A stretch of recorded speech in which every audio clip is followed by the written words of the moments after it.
July 21st, Ecclesiastes 4 through 7. Ecclesiastes 4. Again I looked and saw all the oppression that was taking place under the sun. I saw the tears of the oppressed, and they have no comforter. Power was on the side of their oppressors, and they have no comforter. And I declared that the dead who had already died are happier than the living who are still alive. But better than both is the one who has never been born, who has not seen the evil that is done under the sun. And I saw that all toil and all achievement spring from one person's envy of another. This too is meaningless, a chasing after the wind. Fools fold their hands and ruin themselves. Better one handful with tranquility than 2 handfuls with toil and chasing after the wind. Again I saw something meaningless under the sun. There was a man all alone. He had neither son nor brother. There was no end to his toil, yet his eyes were not content with his wealth. For whom am I toiling, he asked, and why am I depriving myself of enjoyment? This too is meaningless, a miserable business. 2 are better than 1, because they have a good return for their labor.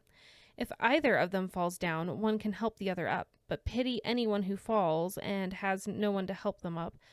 Also, if 2 lie down together, they will keep warm, but how can one keep warm alone? Though one may be overpowered, 2 can defend themselves. A cord of 3 strands is not quickly broken. Better a poor but wise youth than an old but foolish king who no longer knows how to heed a warning. The youth may have come from prison to the kingship, or he may have been born in poverty within his kingdom. I saw that all who lived and walked under the sun followed the youth, the king's successor. There is no end to all the people who were before them. But those who came later were not pleased with the successor. This too is meaningless, a chasing after the wind. Ecclesiastes 5.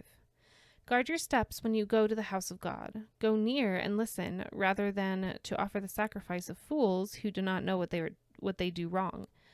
Do not be quick with your mouth. Do not be hasty in your heart to utter anything before God.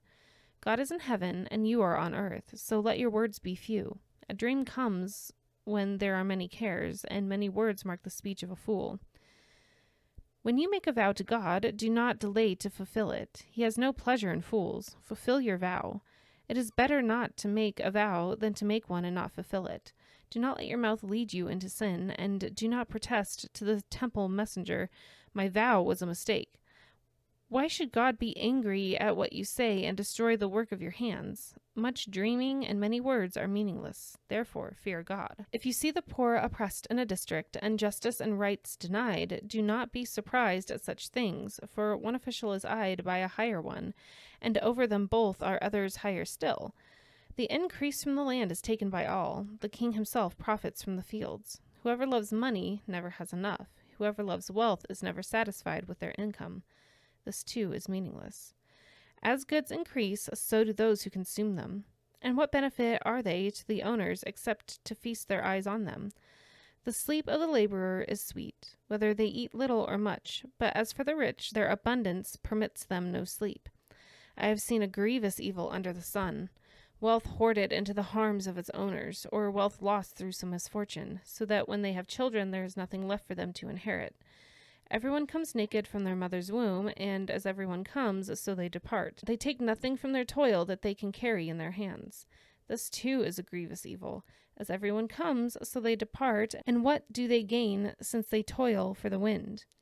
All their days they eat in darkness, with great frustration, affliction, and anger. This is what I have observed to be good, that it is appropriate for a person to eat, to drink, and to find satisfaction in their toilsome labor under the sun during the few days of life God has given them, for this is their lot. Moreover, when God gives someone wealth and possessions and the ability to enjoy them, to accept their lot and be happy in their toil, this is a gift from God. They seldom reflect on the days of their life, because God keeps them occupied with gladness of heart. Ecclesiastes 6. I have seen another evil under the sun, and it weighs heavily on mankind. God gives some people wealth, possessions, and honor, so that they lack nothing in their heart's desire. But God does not grant them the ability to enjoy them, and strangers enjoy them instead. This is meaningless, a grievous evil. A man may have 100 children and live many years, yet no matter how long he lives, if he cannot enjoy his prosperity and does not receive proper burial, I say that a stillborn child is better off than he. It comes without meaning, it departs in darkness, and in darkness its name is shrouded. Though it never saw the sun or knew anything, it has more rest than does that man. Even if he lives 1,000 years twice over, but fails to enjoy his prosperity, do not all go to the same place? Everyone's toil is for their mouth, yet their appetite is never satisfied. What advantage have the wise over fools? What do the poor gain by knowing how to conduct themselves before others? Better what the eye sees than the roving of the appetite. This too is meaningless, a chasing after the wind. Whatever exists has already been named, and what humanity is has been known. No one can contend with someone who is stronger. The more the words, the less the meaning. And how does that profit anyone? For who knows what is good for a person in life during the few and meaningless days they pass through like a shadow? Who can tell them what will happen under the sun after they are gone? Ecclesiastes 7. A good name is better than fine perfume, and the day of death better than the day of birth. It is better to go to a house of mourning than to go to a house of feasting, for death is the destiny of everyone. The living should take this to heart.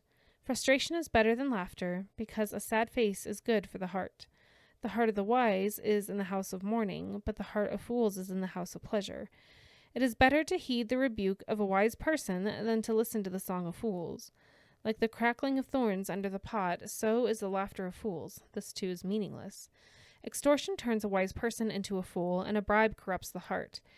The end of a matter is better than its beginning, and patience better than pride. Do not be quickly provoked in your spirit, for anger resides in the lap of fools. Do not say, "Why were the old days better than these?" For it is not wise to ask such questions. Wisdom, like an inheritance, is a good thing, and benefits those who see the sun. Wisdom is a shelter, as money is a shelter, but the advantage of knowledge is this: wisdom preserves those who have it. Consider what God has done. Who can straighten what he has made crooked? When times are good, be happy, but when times are bad, consider this: God has made the one as well as the other, therefore no one can discover anything about their future. In this meaningless life of mine, I have seen both of these, the righteous perishing in their righteousness, and the wicked living long in their wickedness. Do not be over-righteous, neither be over-wise. Why destroy yourself? Do not be over-wicked, and do not be a fool. Why die before your time? It is good to grasp the one and not let go of the other. Whoever fears God will avoid all extremes. Wisdom makes one wise person more powerful than 10 rulers in a city. Indeed, there is no one on earth who is righteous, no one who does what is right and never sins. Do not pay attention to every word people say, or you may hear your servant cursing you. For you know in your heart that many times you yourself have cursed others. All this I tested by wisdom, and I said, I am determined to be wise, but this was beyond me. Whatever exists is far off and most profound. Who can discover it? So I turned my mind to understand, to investigate, and to search out wisdom and the scheme of things, and to understand the stupidity of wickedness and the madness of folly. I find more bitter than death the woman who is a snare, whose heart is a trap, and whose hands are chains. The man who pleases God will escape her, but the sinner she will ensnare. Look, says the teacher, this is what I have discovered. Adding one thing to another, to discover the scheme of things, while I was still searching but not finding, I found one upright man among 1,000, but not one upright woman among them all. This only I have found. God created mankind upright, but they have gone in search of many schemes.